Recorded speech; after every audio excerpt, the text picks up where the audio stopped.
उपराष्ट्रपति जगदीप धनखड़ के खिलाफ 70 सांसदों ने पक्षपात का आरोप लगाते हुए प्रस्ताव पर हस्ताक्षर किया है। अब तक के इतिहास में यह पहली बार है जब राज्यसभा के किसी सभापति के खिलाफ अविश्वास प्रस्ताव पेश किया गया हो। विपक्ष के इस कदम ने सियासत को गरमा दिया है और इसके बाद से कहा जा रहा है कि बीजेपी और अडानी को बचाते बचाते धनखड़ खुद ही फंस गए हैं। यानी कहा जा सकता है कि बीजेपी का दांव उस पर उल्टा पड़ गया है। तो आखिर कैसे अपने ही जाल में फंस गई बीजेपी? कैसे बीजेपी को बचाने के चक्कर में धनखड़ की बढ़ गई हैं मुश्किलें? इन सवालों के जवाब जानने की कोशिश करेंगे इस स्पेशल रिपोर्ट में। नमस्कार, मैं हूं अंशिता। संसद का शीतकालीन सत्र चल रहा है। 11 दिन हो चुके हैं, लेकिन एक दिन भी ठीक से कामकाज नहीं हो पाया है।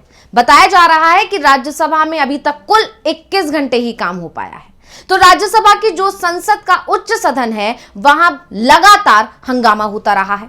विपक्ष के पास अडानी ग्रुप पर लगे आरोप, संबल हिंसा, मणिपुर मामला समेत कई मुद्दे हैं जिन पर वो चर्चा चाहते हैं, लेकिन उनकी बात नहीं सुनी जा रही है।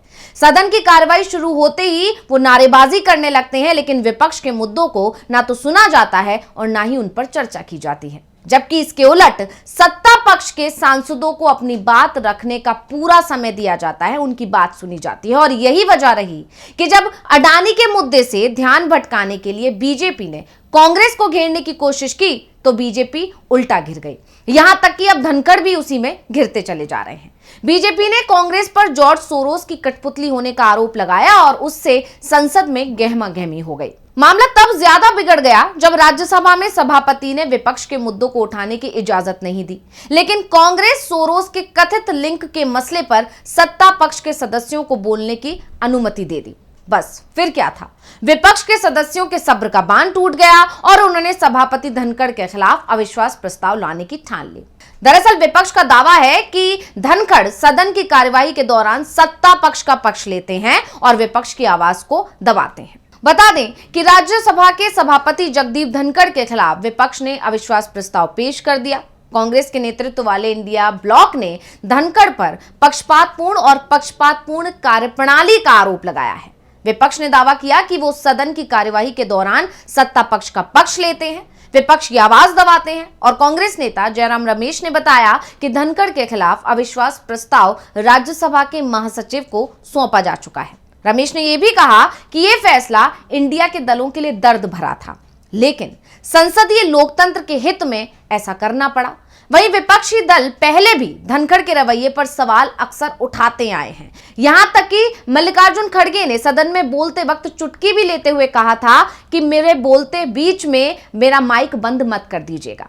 यानी सदन के भीतर भी और उसके बाहर भी इंडिया ब्लॉक की पार्टियों ने इस साल अगस्त में भी उपराष्ट्रपति के खिलाफ कई बार नारेबाजी की है और ऐसा प्रस्ताव लाने की एक बार पहले सोचा भी था। लेकिन यह पहली बार है जब औपचारिक रूप से उपराष्ट्रपति को सभापति के पद से हटाने का प्रस्ताव दिया गया है। अब इस प्रस्ताव को पेश करने के लिए विपक्ष को 50 सांसदों के हस्ताक्षर की जरूरत थी, लेकिन 70 ने हस्ताक्षर किया है। विपक्षी नेताओं का कहना है कि उन्होंने यह हस्ताक्षर एक दिन पहले ही इकट्ठे कर लिए थे। धनखड़ के खिलाफ अविश्वास प्रस्ताव पेश होने के बाद ये राज्यसभा के किसी सभापति के खिलाफ अब तक का पहला अविश्वास प्रस्ताव है।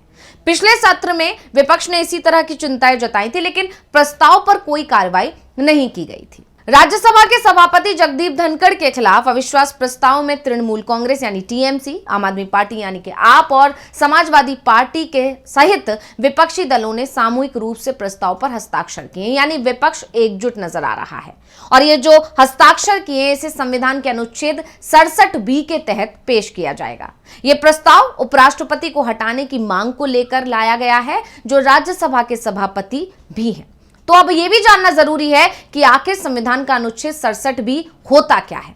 तो आपको बता दें कि संविधान के अनुच्छेद 67B में कहा गया है कि उपराष्ट्रपति को राज्यसभा के एक प्रस्ताव जो सभी सदस्यों के बहुमत से पारित किया गया हो और लोकसभा द्वारा सहमति दी गई हो, उस प्रस्ताव के जरिए उनके पद से उन्हें हटाया जा सकता है। बता दें कि यह पूरा मामला अमेरिकी बिजनेसमैन जॉर्ज सोरोस के नाम पर खड़ा हुआ। ये विवाद तब खड़ा हुआ जब मोदी सरकार ने अडानी के मुद्दे से ध्यान भटकाने की कोशिश की और अडानी के मुद्दे से ध्यान भटकाने के लिए कांग्रेस को घेरने की कोशिश की। लेकिन अब कांग्रेस ने भी सरकार को उल्टा फंसा दिया है और धनखड़ को भी फंसा दिया है। यही नहीं, कांग्रेस ने भी सरकार से कुछ ऐसे सवाल पूछ लिए जिसका जवाब मोदी सरकार अब दे नहीं पा रही है। दरअसल बीजेपी सांसदों ने कांग्रेस पर आरोप लगाया था कि सोनिया गांधी के नेतृत्व वाले फाउंडेशन को जॉर्ज सोरोस फंड करता है और इस मसले पर बीजेपी कांग्रेस पर आक्रामक नजर आ रही थी। लेकिन अब कांग्रेस ने उल्टा मोदी सरकार पर हमला बोल दिया है। कांग्रेस नेता पवन खेड़ा का बयान आया, उन्होंने केंद्र सरकार को चैलेंज कर दिया।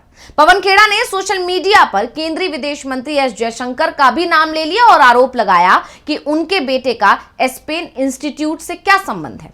साथ ही पवन खेड़ा ने मोदी सरकार पर आरोप लगाया कि वो शत्रु देशों को क्लीन चिट दे रहे हैं। खेड़ा ने सोशल मीडिया एक्स पर लिखा कि अपने दोस्त को बचाने के लिए मोदी जी भारत के मित्र देशों से रिश्ते खराब कर रहे हैं और भारत के शत्रु देशों को क्लीन चिट दे देते हैं। सोरोस अगर इतना बड़ा मुद्दा है तो प्रत्यर्पण की जो कार्यवाही है वो कीजिए और ये भी बता दीजिए कि भाजपा के किस किस नेता के बच्चों को विदेशों में शिक्षा के लिए किस फाउंडेशन से स्कॉलरशिप मिली। ये भी बताइए कि इंडिया फाउंडेशन और विवेकानंद फाउंडेशन को चीन से कब और कितना पैसा मिला। एस्पेन इंस्टीट्यूट से एस जयशंकर के पुत्र का क्या संबंध है, इसके बारे में भी बताएं।